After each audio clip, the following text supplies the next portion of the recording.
नमस्कार दोस्तों, power star Pawan Singh का एक न्यू छठ सॉन्ग आ रहा है, उसी के बारे में बताने वाले हैं। तो अगर पावर स्टार पवन सिंह की आप सच्ची वाली फैन है तो वीडियो को दिल से लाइक करके चैनल को सब्सक्राइब करें। वीडियो स्टार्ट करते हैं।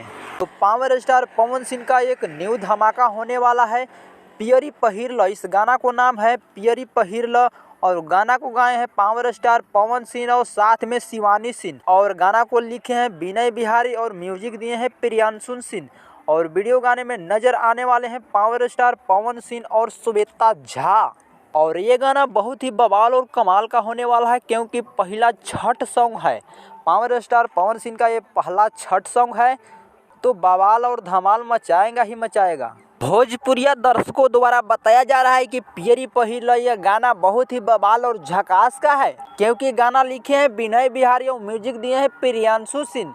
अगर ये गाना को देखना है तो चले जाइए माँ अम्बा भक्ति के यूट्यूब चैनल पर और देखिए 6:30 बजे सुबह ये गाना आ रहा है। 6:30 बजे आज सुबह गाना जा रहा है, जाकर के देखिए, बवाल और धमाल मचा दीजिए।